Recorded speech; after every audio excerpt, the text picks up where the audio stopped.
সিরিয়ার president Bashar আল আসাদের পতনের পর মধ্যপ্রাচ্যে নতুন মেরুকরণ শুরু হয়েছে। আসাদ সরকারের গুরুত্বপূর্ণ শক্তির জায়গা হিসেবে ইরান, লেবানন এবং রাশিয়াকে বিবেচনা করা হতো। খামেনি ও পুতিনের সমর্থনে 2011 সালের পরও দীর্ঘদিন নিজের ক্ষমতা ধরে রাখতে পেরেছিলেন আসাদ। কিন্তু 2023 সালের অক্টোবরে ফিলিস্তিনিরা ইসরায়েলে হামলা চালালে গাজা যুদ্ধের সূচনা হয়, যা পরবর্তীতে লেবাননেও ছড়িয়ে পড়ে। এই যুদ্ধে যুক্তরাষ্ট্র ইসরায়েলকে অস্ত্র দিয়ে গাজা ও লেবাননে সহিংসতা বাড়িয়ে তুলছে বলে অভিযোগ রয়েছে। এতে গাজা ও লেবানন নিয়ে ব্যস্ত হয়ে পড়ে ইরান। তারা বাশার আল আসাদের দিকে নজর দেওয়ার সময় পায়নি। অন্যদিকে ইউক্রেনকে অস্ত্র দিয়ে রাশিয়াকেও ব্যস্ত রাখে যুক্তরাষ্ট্র। বাংলাদেশের একমাত্র মাল্টিন্যাশনাল টাইলস ব্র্যান্ড আরএকে সিরামিক্স। এতে রুশ বাহিনীও তাদের যুদ্ধের কারণে আসাদের দিকে মনোযোগ দিতে পারেনি।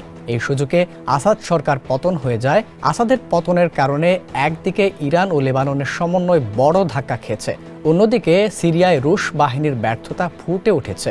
এই অবস্থায় ইরানের সর্বোচ্চ নেতা আয়াতুল্লাহ আলী খামেনি সিরিয়ায় আসাদ সরকারের পতনে যুক্তরাষ্ট্র ও ইসরায়েলকে দায়ী করছেন। একই সঙ্গে প্রতিবেশী দেশ তুরস্কের দিকেও অভিযোগের আঙুল তুলেছেন তিনি।